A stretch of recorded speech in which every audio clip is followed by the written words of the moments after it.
this is more important than whatever else you have.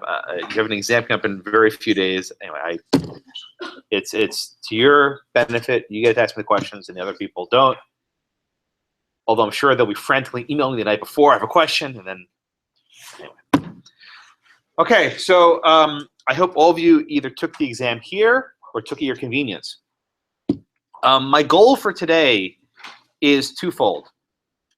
My primary goal is to walk you through how I think you should go about reading the question and writing your answer. That's my primary goal. The actual substance of the exam, protection, due process, that's secondary, right? That's actually not even my primary goal. And to that extent, I'm not particularly interested in arguing over what the A+ answer is and the B+ answer is. That's subsidiary. We can discuss if you wrote something you don't understand, which is fine.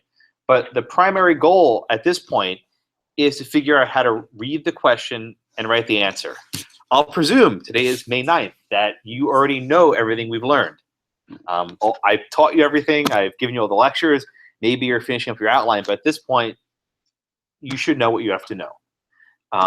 To use that, to operationalize that, is to write an exam answer. Right? What will get you an A or a B as opposed to a C or a D at this point is not cramming. If you're at this point you're cramming the semester, you're in trouble.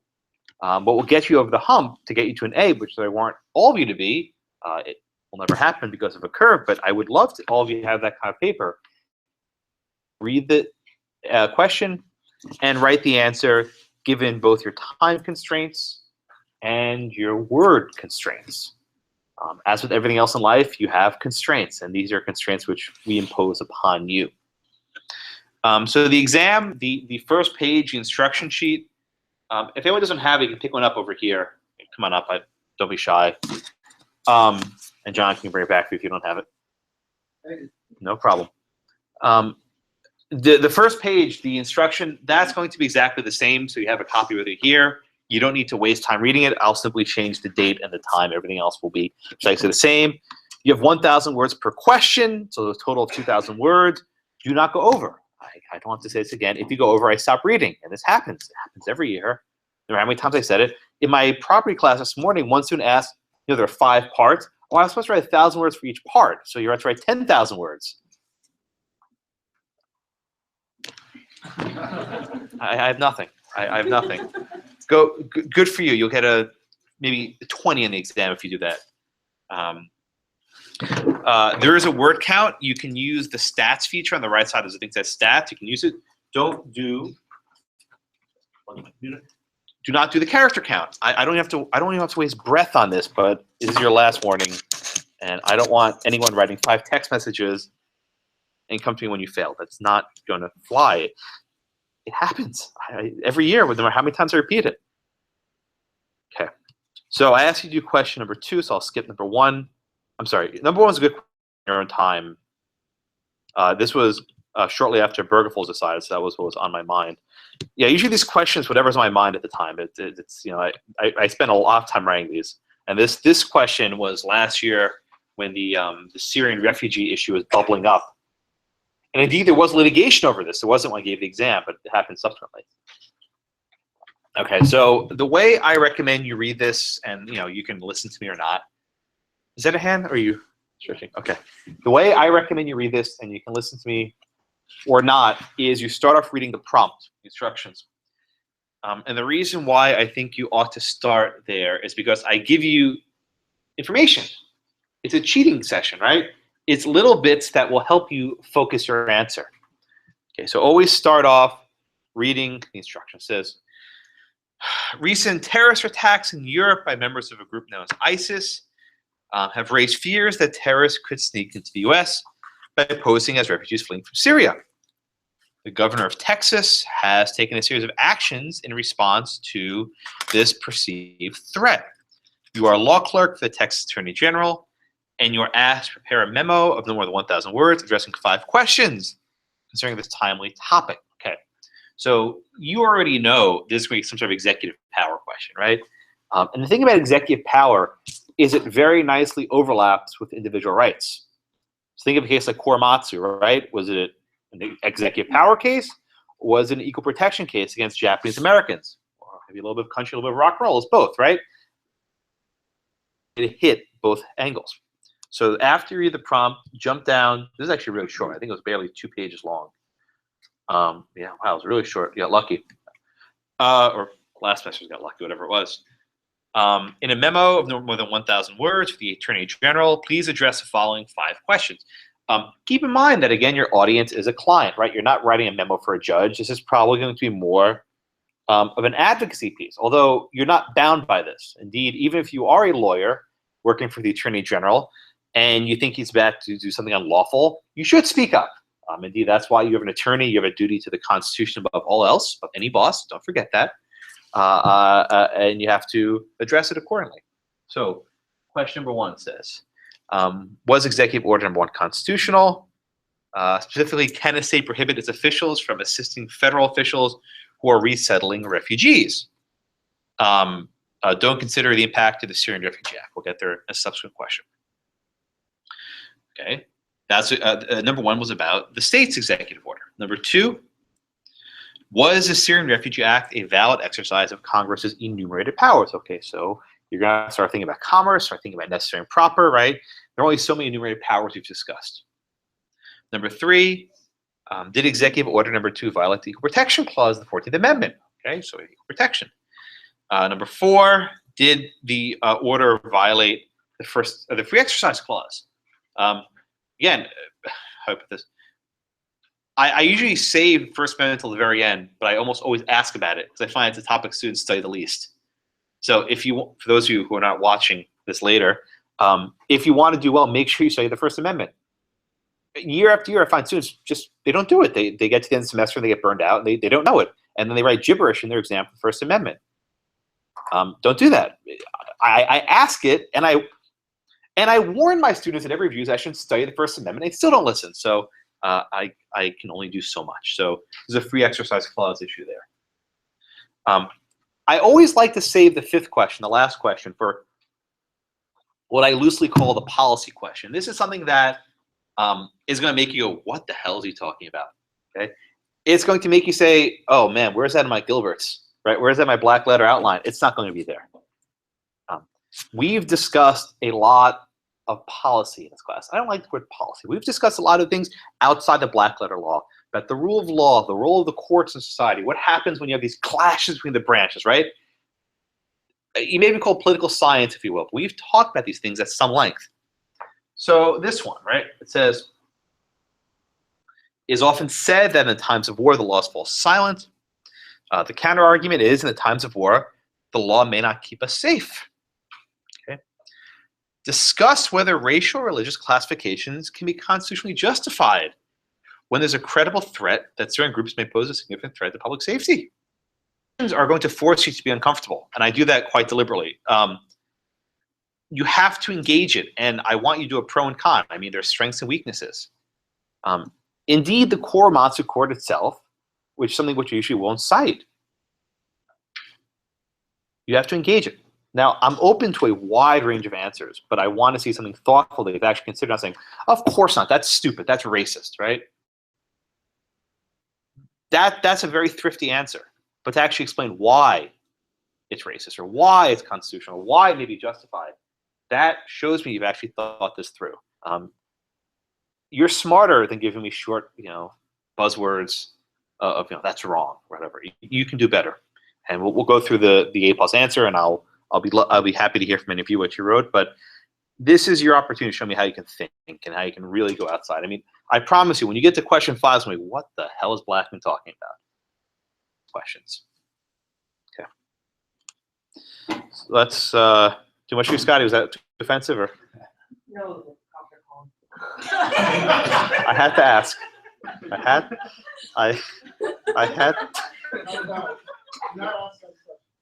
to ask. I could just let him go to the bathroom, whatever. No, I had to ask. Is he okay?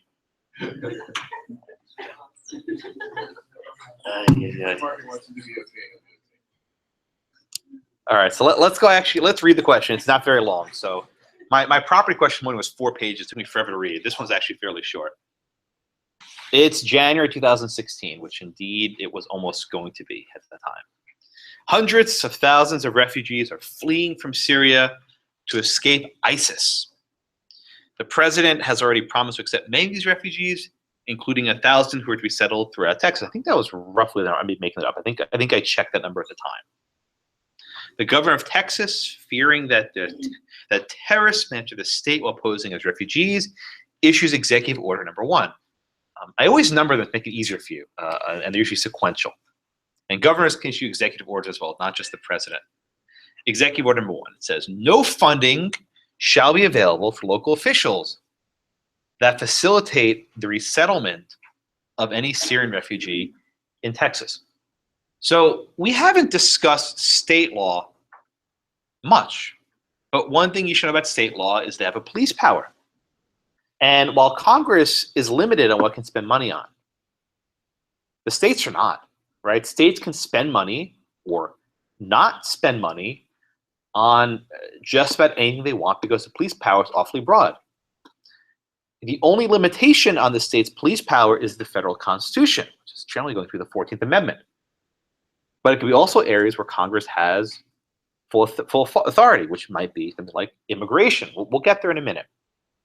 Okay, next paragraph. The impact of the executive order is clear. State officials at all levels of Texas government were denied any money to assist the federal government with integrating Syrian refugees into Texas communities. Okay. Under state law, it is now illegal for an official to spend money where there's not been a valid appropriation. You may not have known that, but now you do. If you're a local county sheriff and you spend money that wasn't appropriated by the legislature, okay. But by the way, this was actually a proposed bill that never went anywhere that I learned about. So this almost actually happened. I tweaked the facts somewhat, but this was actually a bill that Texas considered, but we have a biennial legislature, so there's no legislature to meet now, so it's a little too late for this. But this was actually a bill that was with slight tweaks. Everything okay, Scotty? You sure? Yeah? Okay. I have to ask. Okay. So now, the Congress opposes Executive Order 1, law called the Syrian Refugee Act. For purpose of the exam, when Congress gets together and passes law quickly, suspend your disbelief. I realize it doesn't actually happen now or perhaps ever, but when laws are passed in one day, just bear with me. It's possible. It's not likely, but it's possible. So what does this law say?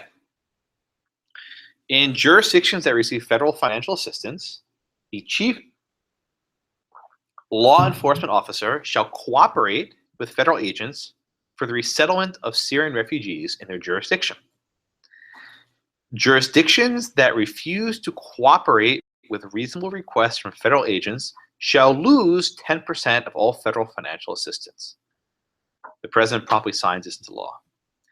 If this looks familiar, it ought to. I copied it verbatim, Act, which was at issue in the Prince case. I mean, this is verbatim. I changed a couple words, guns to Syrians, right? But this is basically the exact same statute.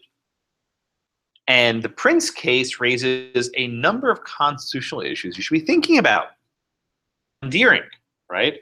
Is this statute forcing state officials to do stuff with these federal agents? Now, I think I tweaked this language a little bit, but it says shall cooperate. And that's very fuzzy, right? Shall cooperate. What does that mean? It's not quite shall run a background check, which was the issue in Prince, but shall cooperate. Words like reasonable assistance. I'm sorry, reasonable requests. What does it mean to cooperate with a reasonable request? Does that mean to actually do stuff? Okay.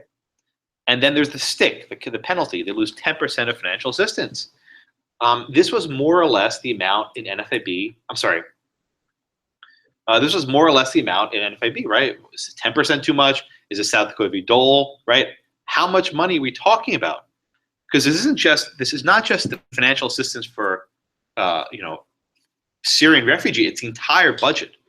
And most states get Medicaid, Medicare, lots of money, 10% off the top. I mean, so that would roughly be what would happen in the Obamacare case. Not exactly that. That's the number I've heard. Roughly 10% would be lost. There's also the issue of whether a state official who cooperates with the feds is breaking state law, right? There's a state executive order which is fully binding on state executive branch officials. So there's a lot going on with this, right? You have spending power. You have the question whether Congress has enumerated power to even enact this law. I mean, which power are they relying on here? I think that was one of the questions we posed at the end. So I mean, there's a lot of moving parts in that one paragraph. A lot of moving parts for you to consider. I'll keep reading. The president signs into law. Okay, next paragraph.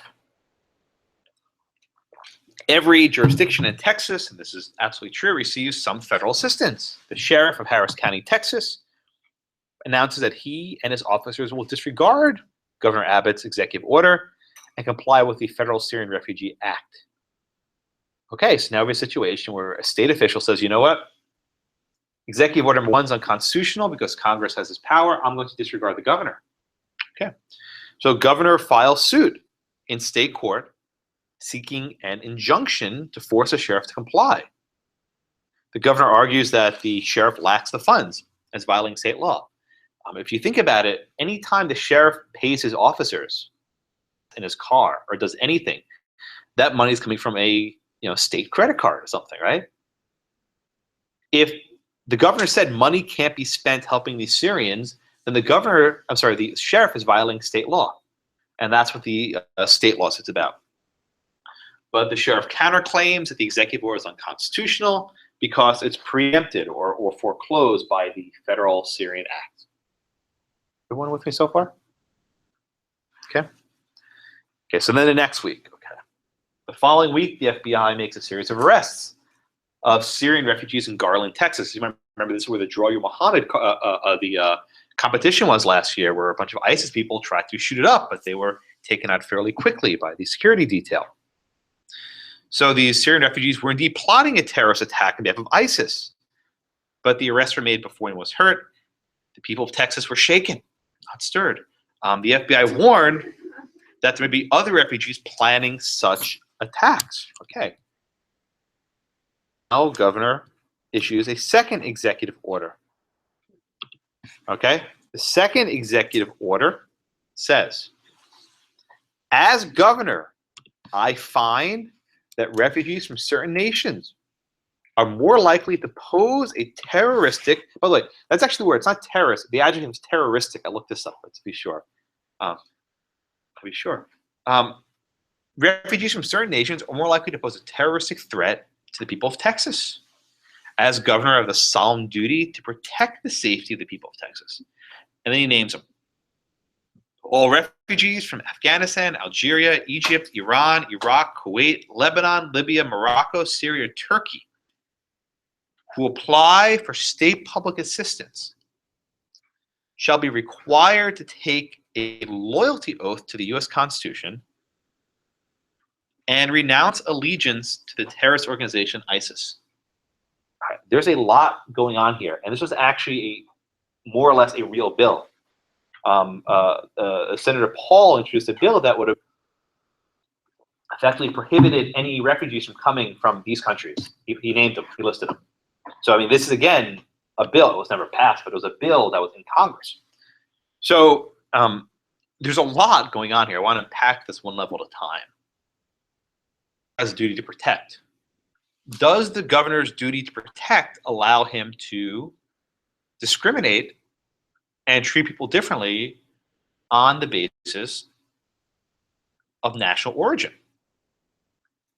Okay, and we've said before that a discrimination on the basis of national origin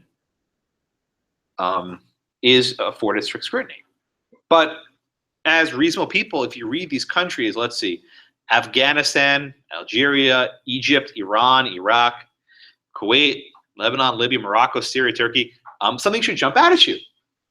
These are all predominantly Muslim nations. This isn't too hard to figure out. And if you didn't notice that, but right, there's something else going on here, right? This isn't just about, I think, people from Canada, Norway, Sweden, and Belgium, right? This is he's targeting majority Muslim nations, mostly in the Middle East. So not only is there a national origin equal protection element, there's also a religion element to this as well. But then what's interesting is what's going on. He's not excluding these people or locking them up in internment camps. What's interesting, and I did this very deliberately, he says that these people have to take a loyalty oath and renounce allegiance to the United States Constitution. So has anyone actually naturalized in this room? What did you have to do when you naturalized? Do you remember? Oh, I'm not. Naturalized yet? No. Has anyone ever been naturalized? Well, I was a minor, so technically my parents had to go. Since we're UK, we didn't have to renounce explicitly. Oh, you did. Oh, you did. I know you did. Did anyone actually take the oath themselves? Okay, so Google this, I'm sure. The oath, and it's actually, I'll explain in a second. The oath to naturalize, you swear an oath to the Constitution and you renounce all foreign allegiances. The awful part is, though, you're allowed to maintain dual citizenship. It makes no sense. The State Department actually said this oath doesn't count. So you're perhaps a dual citizen? Cheerio, right? But the oath you actually should take to be a citizen is you have to swear an oath to the U.S. Constitution and renounce all foreign allegiances. So what the governor is singling people out for, the end is very, very, shall we say, non-invasive. Is it awful to make a person swear an oath to the Constitution and renounce allegiance to ISIS? I mean, having material support for ISIS is itself a crime. So this is not your straight up Korematsu case where because you're Japanese, they're putting you in a concentration camp. It's something much more narrow. Indeed, you may recall when we discussed the dissents in Korematsu, the dissent specifically said, why don't you give these people a loyalty oath? You sift them out by letting the Japanese people take a loyalty oath. If they take the oath, then they can go home. If they don't take the oath, then there's something up. So this is a very tricky, and I wrote it like this deliberately. Okay, all you had to do was take an oath to the Constitution and say you weren't a member of ISIS. You know, but we'll walk through the question. I deliberately did this because usually in strict scrutiny, it's an easy government loses. Government loses. But here, maybe you can make the argument otherwise. But we'll discuss. So you have a Syrian refugee in Bastrop County, which was the site of Operation Jade Helm. I think that, Scott, is not anything happen with that, or are we good with that? The latest narrative. Okay. A Syrian refugee recently settled in Bastrop County, Texas, applies for public housing. Public housing is a statutory benefit, which is afforded whatever other criteria. The clerk insists that the refugee first take the loyalty oath and renounce allegiance to ISIS before being offered this form of public assistance. Now, totally aside from this question, making someone say that you're not a member of ISIS but moving to public housing, that seems like a good idea. I mean, you know, spitballing here, right? I think if you're an ISIS member, you should not be living in public housing. But you know, that's not dispositive to the question. I'm sure most public housing have questions saying, "Do you have a criminal history?" You know, we'll move on. The refugee refuses, and the clerk denies the application. Okay, so then the refugee files a lawsuit, challenge the oath requirement violates his First Amendment. I'm sorry, his Equal Protection Clause and his Free Exercise Clause. He does not bring any other claims in federal or state law. Make sure you listen when I say that. I want you to answer very specific things. I'm not bringing a due process claim. I'm not bringing an Establishment Clause claim, right? I'm bringing two very specific things, equal protection and free exercise. The reason why is that invariably students don't read that sentence and start saying how this violates discrimination law and this and that. I'm not interested in that. I want you to answer what I asked you to answer. Any questions on the fact pattern before we move on to the actual answer? Is that a hand? Anyone? No? Okay, I'll move on. All right. So the memo of the 500 words address the following 5 questions. And by this point, you should have already read the questions, but I encourage you to read them a second time. Was the executive order 1 unconstitutional? Can the state prohibit its officials from aiding federal officers? Okay, question number 2, what enumerated power allowed Congress to enact this? never forget, please never forget this. Anything Congress does must be pursuant to an enumerated power. Everything. Whether it's a Commerce Clause, whether it's a Commerce Clause with a necessary and proper clause, whether it's Section 5 of the 14th Amendment, whatever it is, there has to be some power in the Constitution to do something. And at least for my exams, you need to know what that is. At least give me the best argument. Okay, number 3, did the executive order violate the 14th Amendment Equal Protection Clause? Number 4, this one is actually going to be very tricky. How does this violate the Free Exercise Clause? And this was deliberately meant to make sure people paid attention in the very last class of the semester. And then there's a question of the times of war. And this question makes a little bit more sense now that, where you have this threat, people actually, it's not real, but in my universe, these refugees are coming here to plot terrorist attacks. Not realistic, but deal with the facts as I give them. Any questions on that?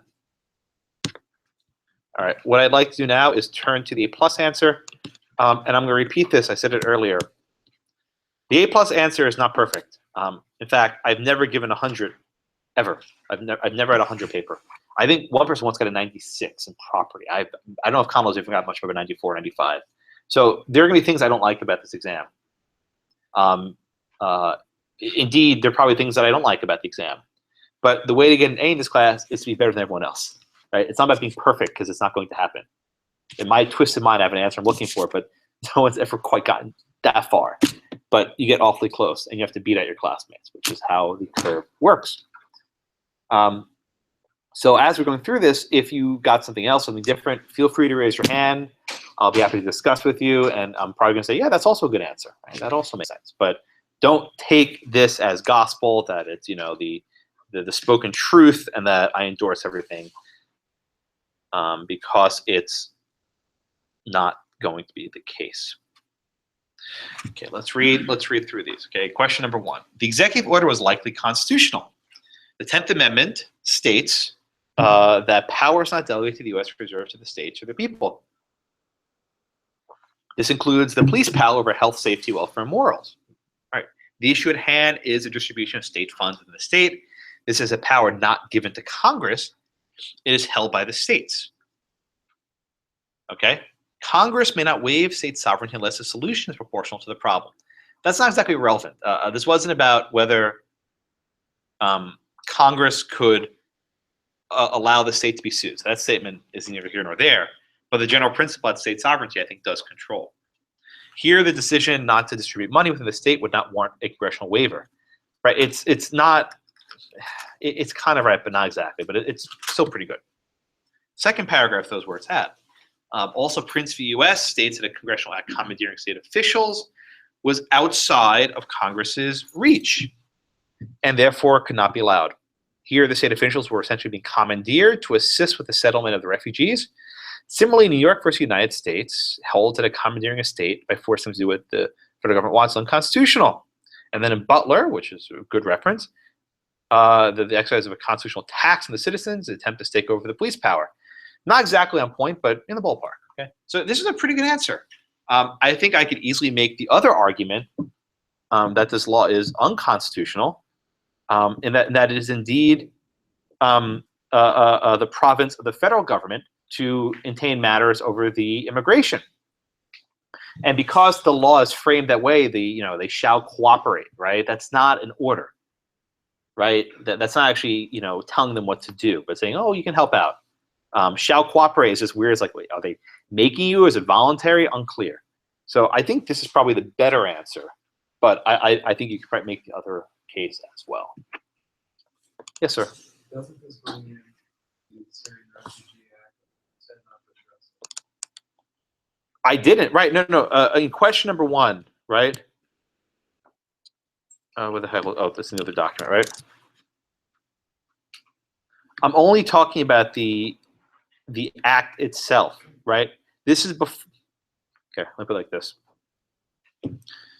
The question was, do not consider the impact of the Syrian Refugee Act. Okay, I am not entirely concerned with whether. Let me answer the question like this. I'm going somewhere in circles. Okay.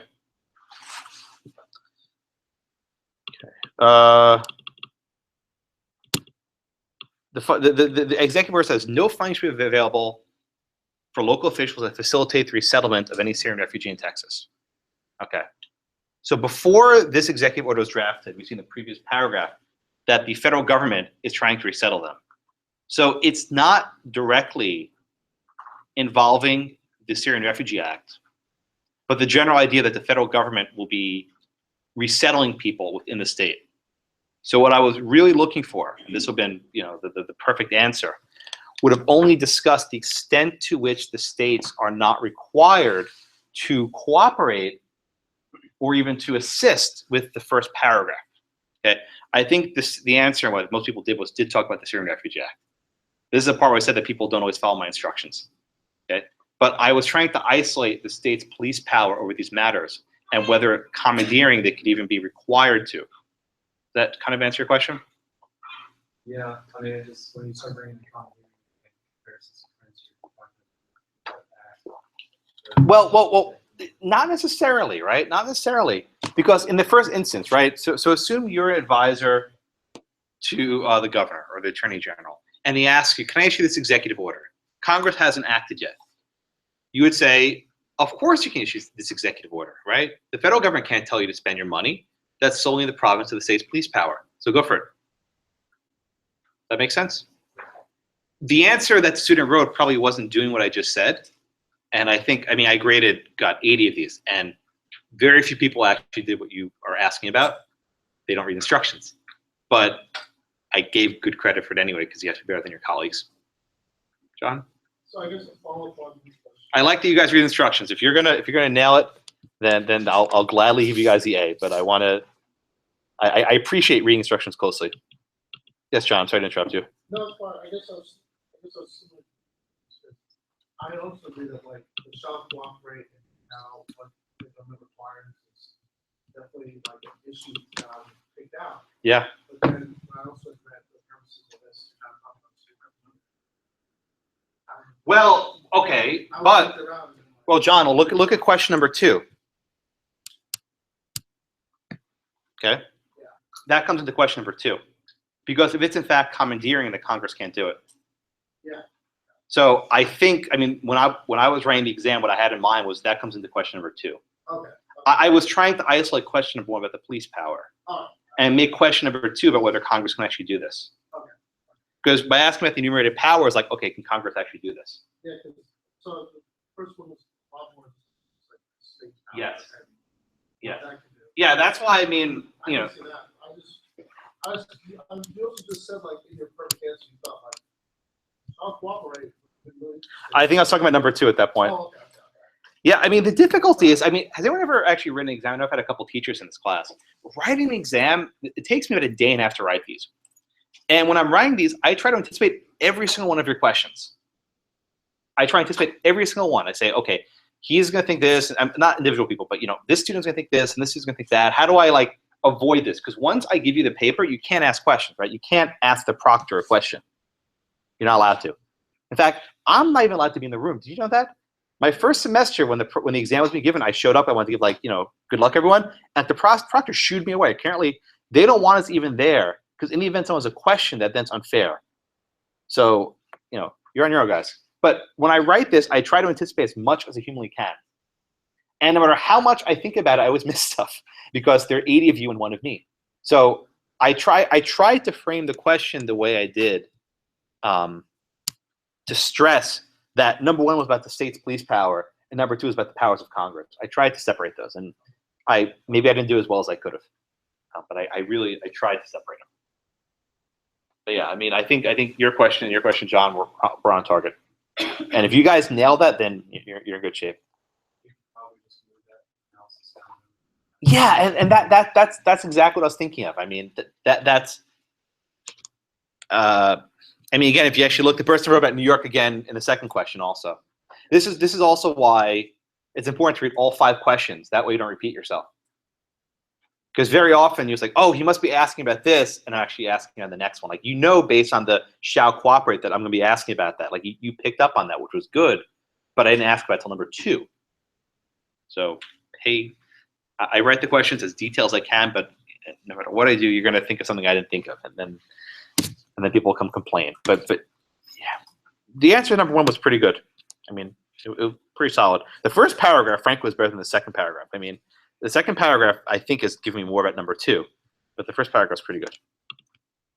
So about the police power and the 10th Amendment, and I mean, that's good stuff.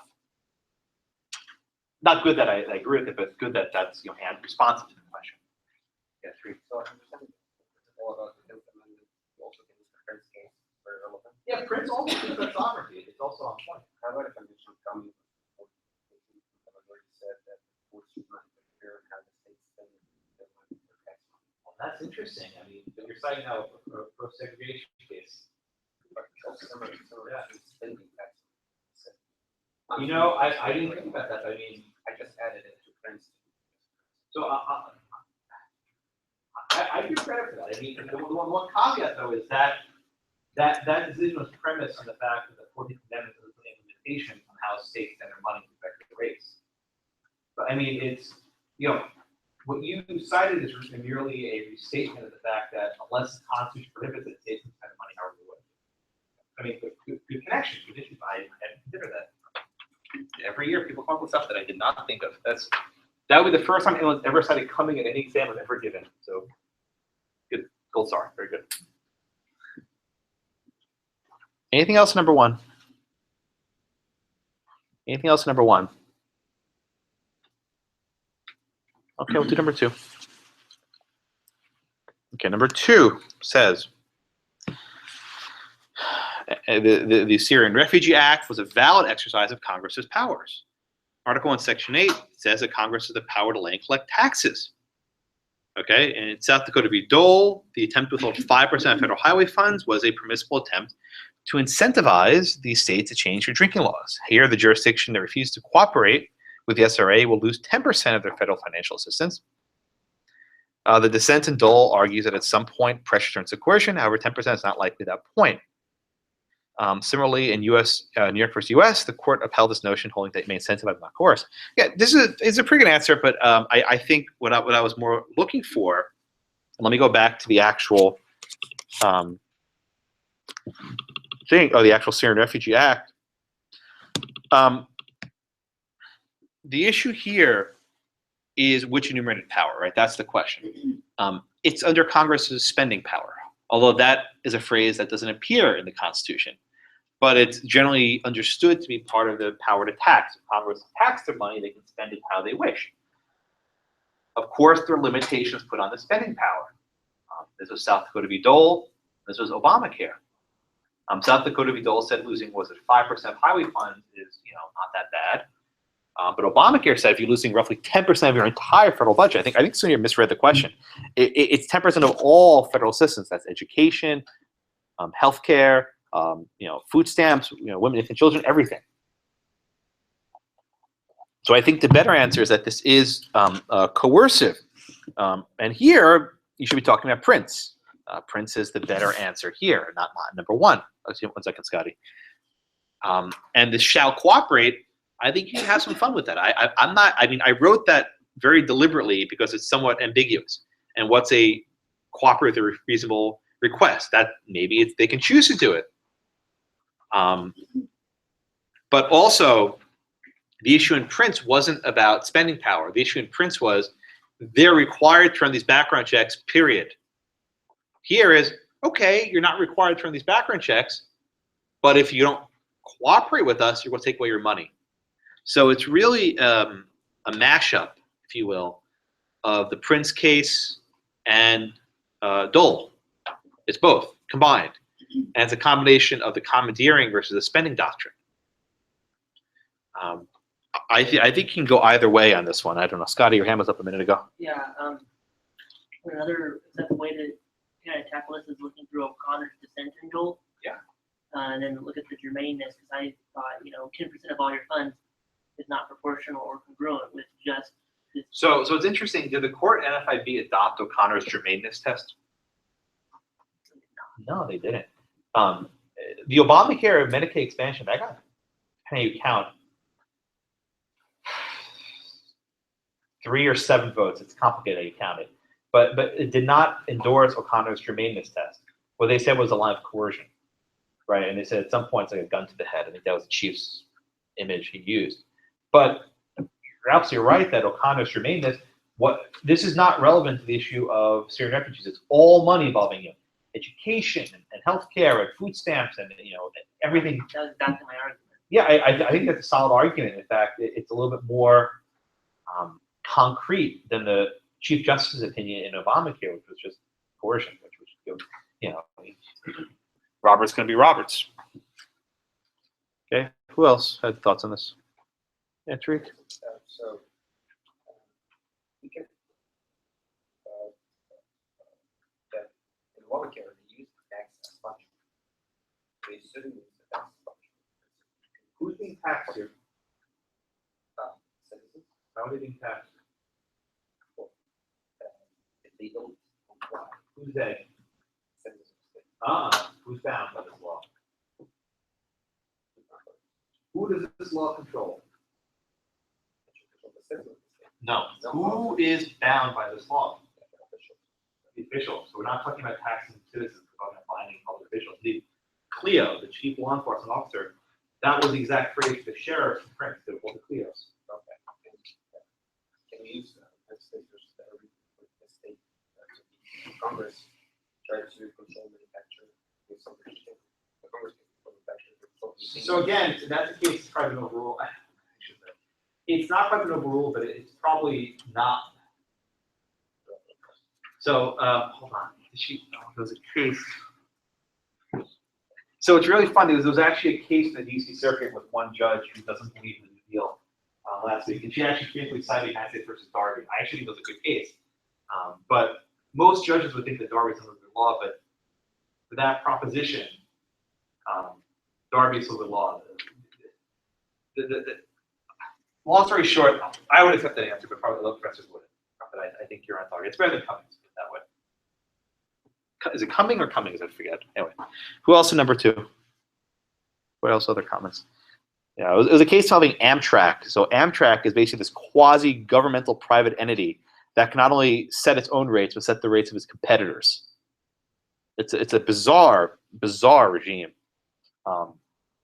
They're required to at the same time make a profit and regulate their competitors, which are very interestingly contradictory goals. Because anyway, so a judge in the D.C. Circuit named as Janice Rogers Brown, who doesn't particularly like the New Deal and said as much, relied on United States versus Darby to some extent to say that Congress can't delegate this sort of authority to these entities to punish their competitors, which is kind of Tariq's argument, but whatever. All right, anything else number 2? No? Okay, let's go into number 3. Number 3 is equal protection.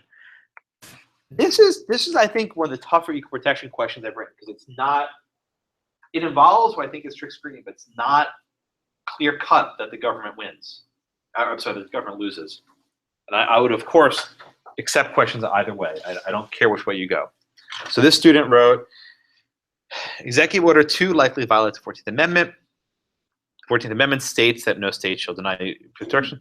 You don't need to waste your words. I know what the 14th Amendment says. You don't have to waste your words reciting it. If you want to, you can, but don't waste your words. To determine whether the executive order violates the protection clause, you must determine if there's a classification on the basis of race. A classification on the basis of race must be evaluated with strict scrutiny. Caroline products. Discrete and some minorities have historically unsuccessfully been protecting their interests. Sentence is way too long. And thus, where law discriminates, blah, blah, okay, strict scrutiny. Okay. This is not really race, it's national origin. It doesn't make any doctrinal difference, but it's based on what country these people come from, right? You could be, a Swedish blonde living in Turkey, and you'll be subject to this the same way as if you're Arab. It's national origin, it's not race. Okay, John? I would start off by saying that, and then I would say, well, these are also all Muslim countries. Predominantly, not all. Predominantly Muslim areas, and it's possible that the courts be more suspicious in the social religious space. Right, that's the next Religion question. is restricted.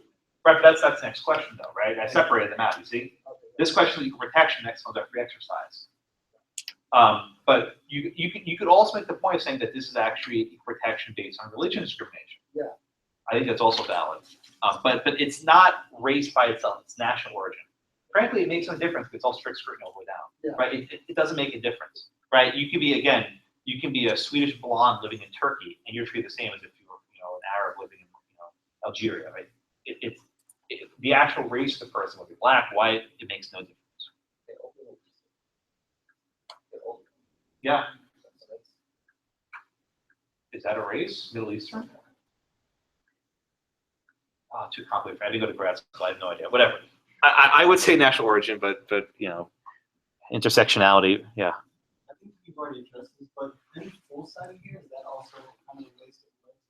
Is it what? In full citing cases like USB, Carolina. Yeah, it's a waste. And then, Yeah, I mean, you don't need to do it. You don't need to put the year. I know what year Caroline Products was. Was it 1938?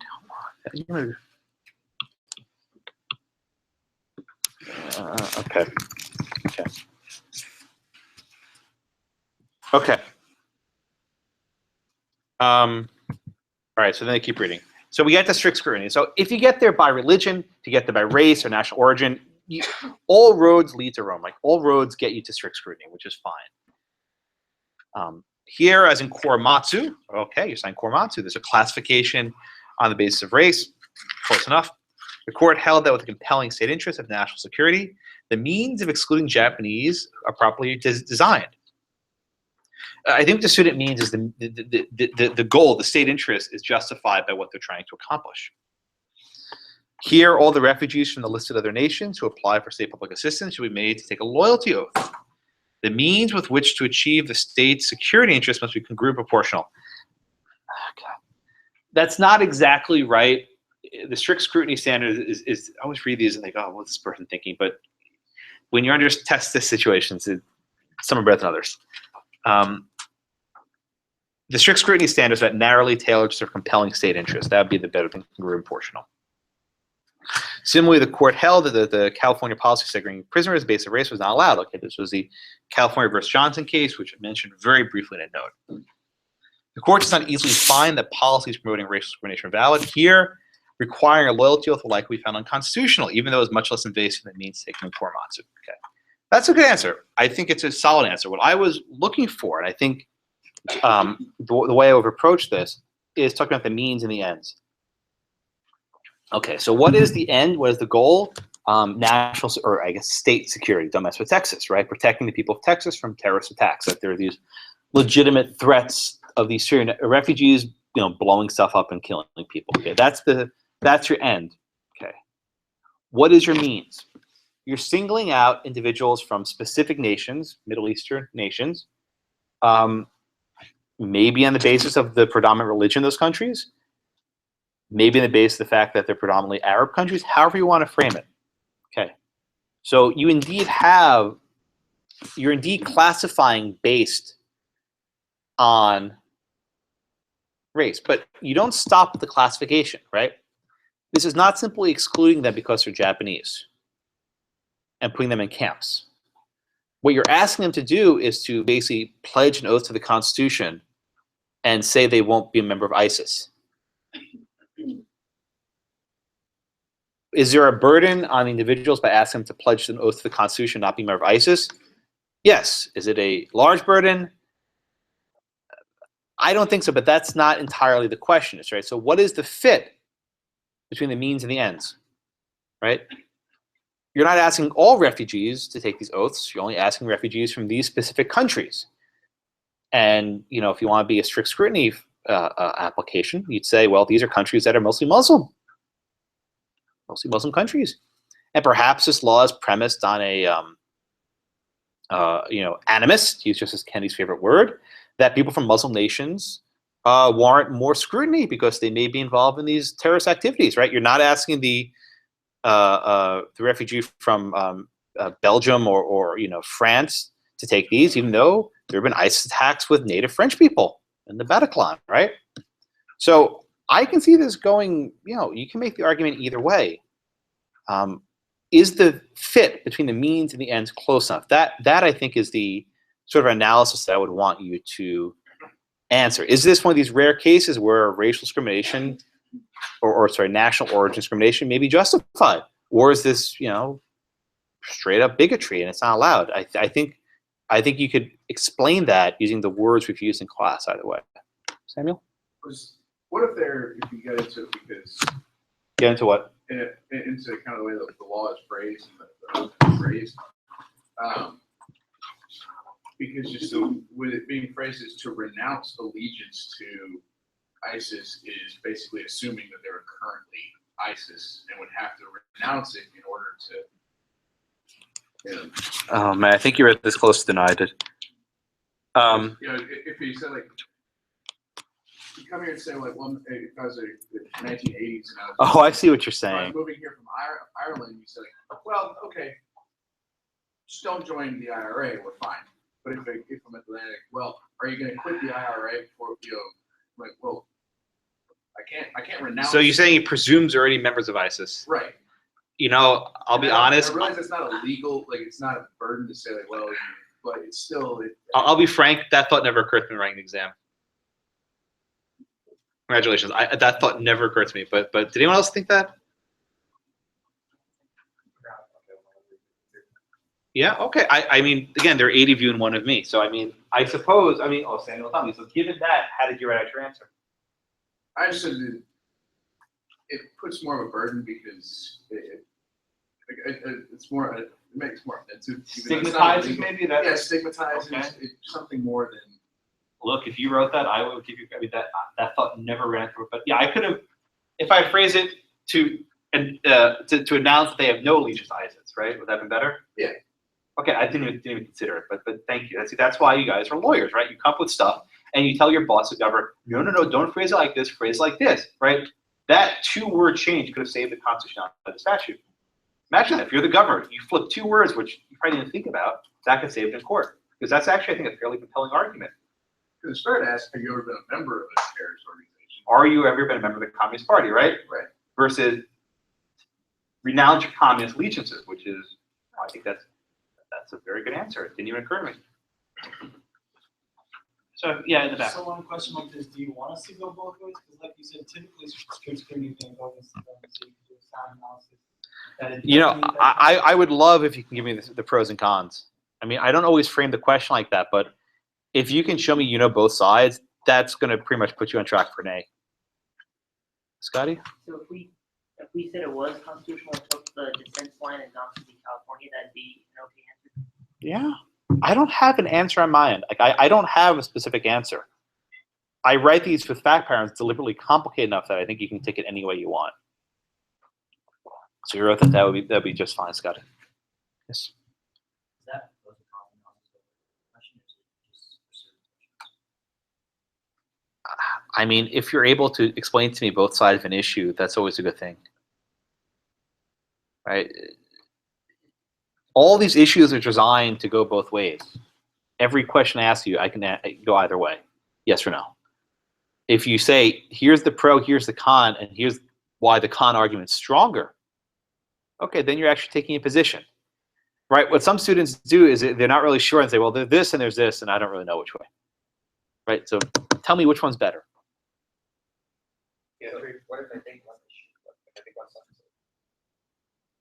Is it okay, or do I have to talk about those issues? Both sides. You don't have to do anything, but if you want to show me that you know more, you should. Okay. I mean, usually the government never. In strict scrutiny, yes, usually the government loses. That's absolutely true. If I argue here that it's okay if I mention Luther, Yeah, I would absolutely mention Grutter. I mean, to say that the government always wins, I'm sorry, the government never wins. Grutter. so the concept is not really that important as long as the government controls. Yeah, I think it's a fair point. It's simply not the case that strict scrutiny fails. Grutter. It's a fair point. So who wants to? Did anybody else strict scrutiny for national origin? I'm sorry, say it one more time. Anybody else strict scrutiny for national origin? It didn't call it as much, but that's basically what it was doing. Yeah, it was based on the race, exactly. Just race, huh? Well, a lot of these people were actually born in the United States, right? It applied to natural-born descendants who were never nationals of Japan. So I don't even think national origin would be broad enough. I think it was straight up race for Japanese people. I would say people of Japanese descent, right? National origin would be people who were born in Japan. Race would be people of Japanese descent. You see the difference? Yeah, this is strictly national. Straight up, yeah. But what case was not strict? A case we didn't cover, but I think I mentioned national origin district. I don't even. Oh God! Check your book. I don't. There was a case. It was mentioned. I don't remember what it was. You didn't say It was in the note. I mean, it wasn't in primary case, but it was in the note somewhere. Thank you. Yeah, I mean, you do have an index in the back of your book, so you can quickly flip to cases if you need. Scotty, use your hand up. Sure. Oh, how would, for the nuance of, the difference between race-based and national origin-based legislation, what would be the most succinct way to address that we recognize that there is a difference, and that we're choosing to treat it as basically a race-based legislation, because that's what it looks like, not what it says on the paper. Say your question. I think I found you. Say it one more time, please. You recognize the subtlety that this is national origin-based legislation, not race-based Mhm. legislation, but you're saying to treat it as race-based legislation because that's what it appears like on its face. Oh well, I think what you can say is, under strict scrutiny, we can look behind the curtain, right? Okay. And we can say that the fact that they only pick nations that are predominantly Muslim or predominantly Arab suggests it's not the true purpose. I mentioned, Liechtenstein's not on this list, and I mean, also the issue is the only threat has been from Syrian refugees. There hasn't been any refugees from Turkey or Morocco or, Kuwait. All these countries are allies to the United States.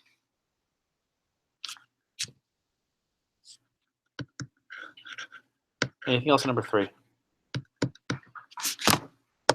So the truth is just look at the law, like all the cases we say from the state, or don't change it different. It makes no difference. It's still state action. The governor is bound by the Constitution just as the same as the legislature. And indeed, not that you need to do anything but local government law, but as the governor, he can choose how to spend his own resources. Right? The sheriffs work for him, through a chain of command, but the sheriffs work for him, governor, the executive branch officials of the state. Again, this actually happened. It actually came up with the issue of sanctuary cities, where the governor, the bill never went far, but the governor considered a bill that would basically block funding for any any local official that participates in a sanctuary city. By sanctuary city, I mean cities that refuse to cooperate with the federal government with respect to immigration matters. If you ever want to find liberals who love federalism, talk about sanctuary cities. Because of Prince and the commandeering, local governments can't be required to comply with federal immigration laws. The only time people love federalism. Was that? Oh, that that and pot, exactly. Well said, Samuel. Anything else? Number 3. Okay, so number 4. Number 4. Okay, this was the free exercise. Now, this one was a lot trickier. Okay, and it's not only tricky because I only spent 90 minutes in the free exercise clause. The reason why it was tricky was that on the basis of the executive order, there was nothing about religion. There was nothing about religion. This required you to actually think for a minute and say, well, holy cow. I think John and Tariq mentioned earlier, but these are all basically Middle Eastern nations, predominantly Arab, predominantly Muslim, one with the other. Even though on the face of the statute, it said nothing about religion, if you actually look at what's going on, this was a form of discrimination against Muslims. And the case that was most like that was the Church of the Lukumi. You may recall this was a case where the city passed a law saying you can't, kill animals in a certain way. And on the face, it looked like an animal cruelty law. But there was a Santeria, a church in that area, and they performed this ritual sacrifice of slaughtering a chicken. That was part of their religion. And the way that the government wrote this law, it basically prohibited this specific ritual sacrifice. So even though on the face of the law it was neutral, it was actually going against this. This distinguishes it from employment division versus Smith, right? This is not a law of general applicability where it says no one can do pot and get marijuana benefits, or I'm sorry, peyote. This was a law that looked neutral, but it really wasn't. Samuel, did you raise your hand or you stretched? No, it's-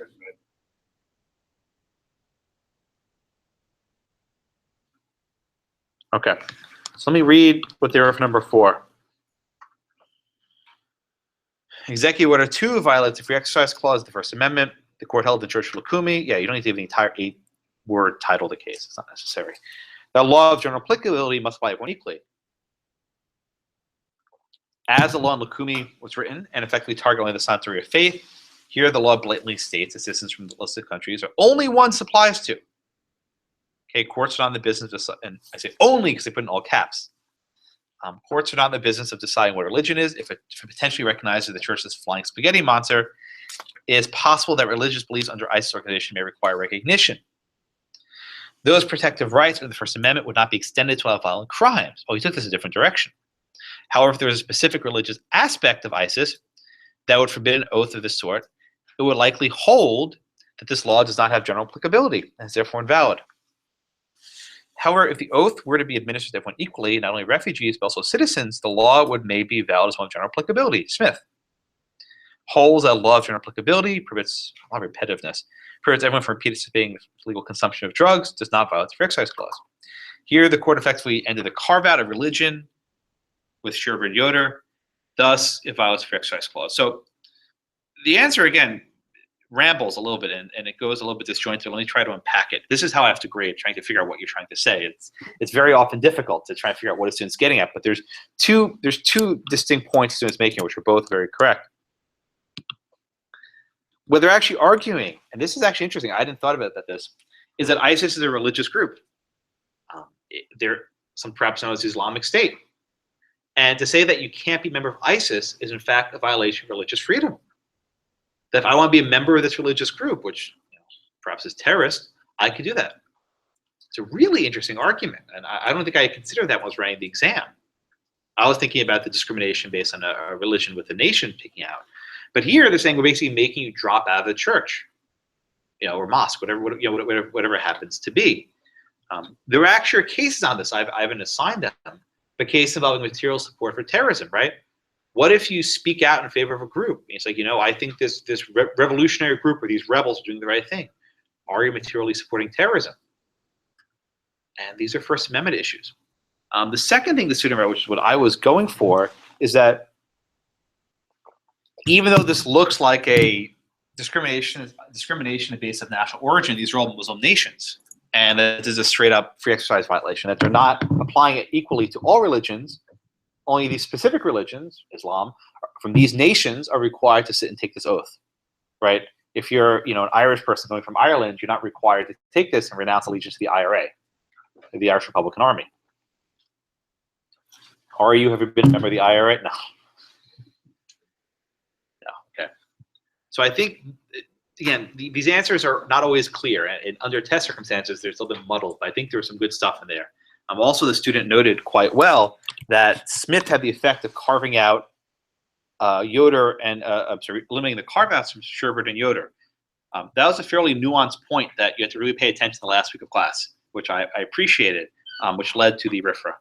Scotty? So the lemon test is dead. Lemon test is no longer good law. Can we not use it? So I didn't talk about Lemon v. Kurtzman at all, but it was a precedent discussing when the state gets entangled in religion. I took the lemon approach out. We didn't cover Lemon, Scotty. So try to. It's probably not good law anymore, if I had to guess, and that's why I didn't cover it. But it. That's the point. Try to do stuff we covered. It's not wrong, but the Lemon test was a 4 factors, I think. It was 3 factors, 3. and then 3 sub-factors. Yeah, I mean, it's this awful test. Justice Scalia has this amazing opinion where he describes the Lemon test as this ghoul in the monster movie. No matter how many times you kill it, it keeps coming back to life. And he says that 3 justices have taken a pencil to the heart of the lemon test. And if you ever see the Justice Scalia bobblehead doll, he actually has a pencil going through a lemon. It's a wonderful passage. He describes like this ghoul in a late night monster movie that keeps coming back from the dead whenever they try and kill it. It has been cited by my memory in about 25 years, so it's probably dead. But I mean, I would give you credit for it because it's there. So in this one, the argument that the person made about ISIS being a witch argument, like this organization, it starts off with like if, and like if it is, Yeah.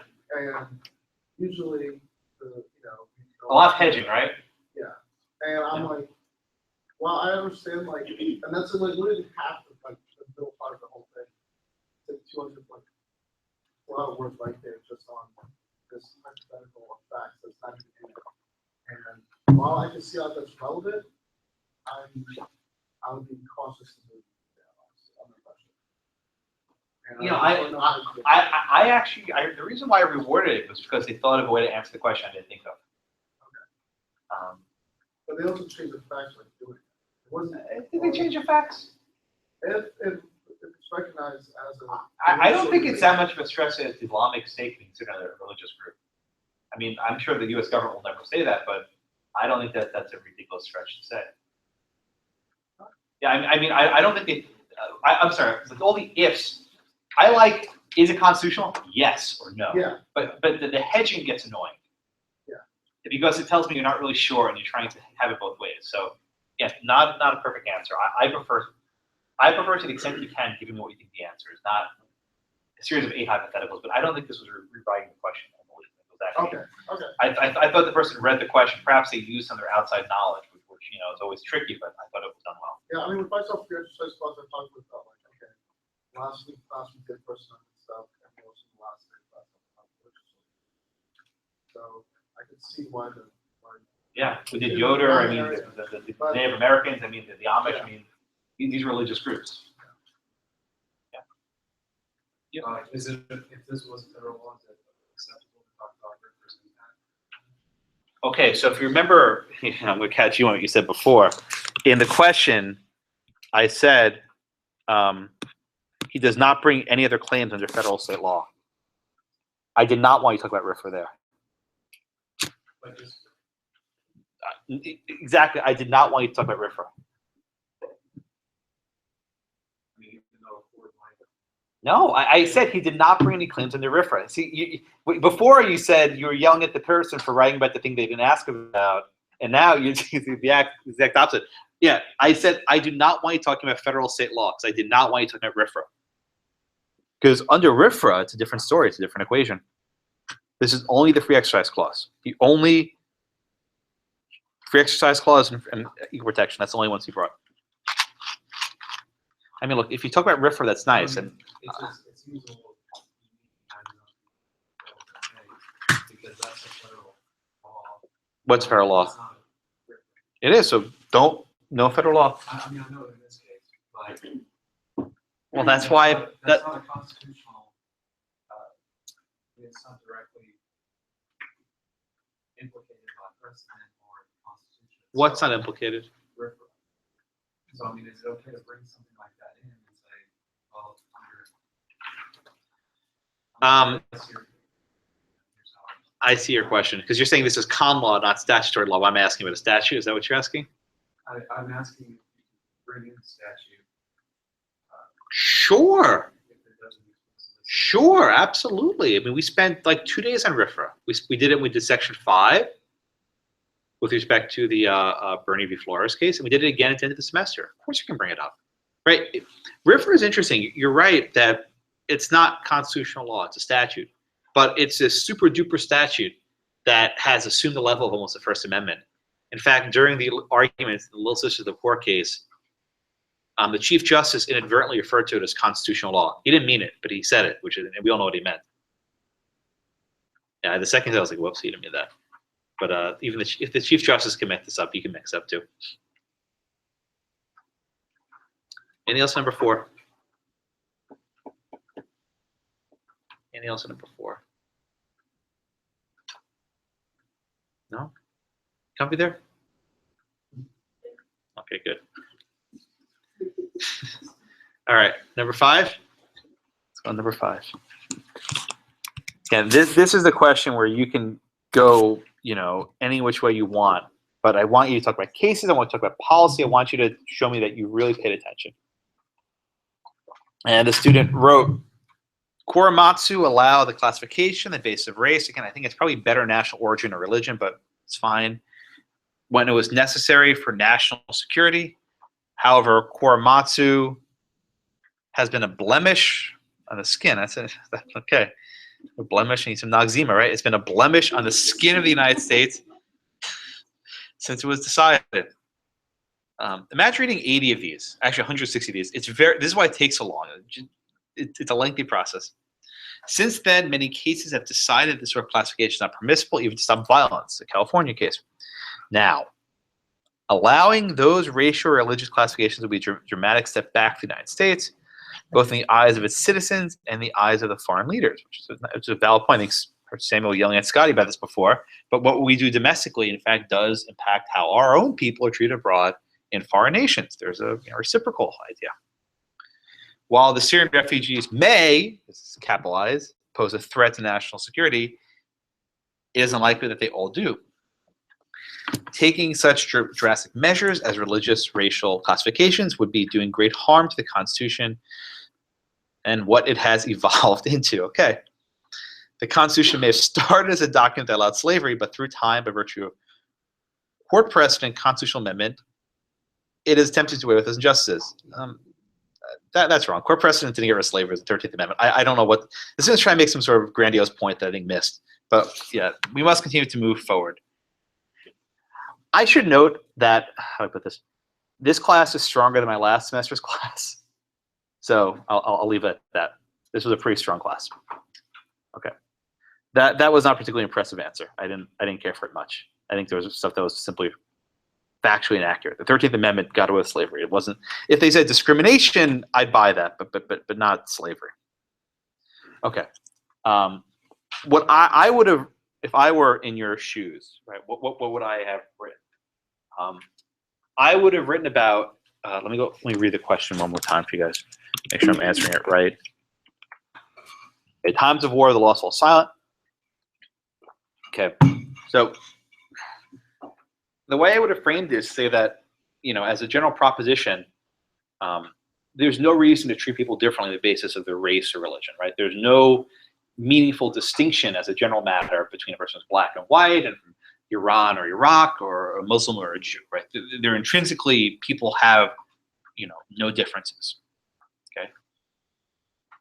The flip side to that, though, is if in fact there is a credible threat, that was the language used in the statute, credible threat from people from a specific nation, okay, then the general presumption of equality falls apart. And if the sort of goal you're choosing, which is fairly narrow in this case, right, it was denying them public housing if they don't swear an oath to the Constitution, is a fairly minor burden, then perhaps that could be justified. And I would absolutely bring up Grutter, saying, look, if we're actually going to say that you can discriminate on the basis of race to achieve diversity in a classroom, right, then yeah, if we have a credible threat that people from a certain nation are smuggling in to blow stuff up, then ask them to take an oath to the Constitution, what's the big deal, okay? But I would certainly note there's a risk at this that it's far broader than Syria, that they basically single out all these Muslim nations. So however credible the threat was, the governor went far beyond this. That, I think, is how I would have framed this sketch out both sides of the argument in terms of the cases we've studied, Grutter and Korematsu. But I think you could take this. Does anyone have any thoughts they want to add? Yes. Although Korematsu, some judges in the court said that it's not going to happen again, but Scalia said you'd be cool. So yeah. If I add that and say that this should happen many times, can happen many times. Absolutely. Absolutely happen again. Don't kid yourself, my friend. Do not kid yourself. Justice Breyer's naivete is almost as capacious as his deference, but don't kid yourself. Scotty. What if we took it like almost completely policy, broad strokes in the post 9/11 national security atmosphere. I'm shocked that's how you took this question. That blew my mind. I mean, So yeah, I mean, look, we talked about the Guantanamo cases, right? We talked that maybe we have a new culture where perhaps in the past we had fighting the battlefield against people from a specific nation, but now they're embedded among us, and they may be trying to use our institutions to harm us. Was that your answer? part of the nature of it, asymmetrical warfare these days has completely changed the landscape of national security, and the judiciary is going to have to keep up with these changing threats. What else? So, similar to Scott's question, like in the first few sentences here, they definitely pull their policy from these cases, but then they kind of go on this like pragmatic consideration, just kind of going based on the facts as they see it and what could reasonably be argued, but not necessarily pulling their policy from specific. Yeah, this is the strongest answer, I'll admit. And it's possible, the other thing is, I didn't read their answer number one. Their answer number one may be much stronger, but justifies the gap. But again, this class thing is a little bit better than the last one. So you do want us to directly pull our policy. To the extent that it's not just telling me what you think personally as a human being, but what courts of other people said, that's always stronger. Right? This is not an op-ed. This is not you telling me what you think the government should do with Syrian refugees, right? That's not very, you can write that without going to law school. What else? All right, anything else, number 5? Anything else about anything else? Going once, twice. Have a wonderful break. Good luck with your exams, and I will hopefully see you all soon.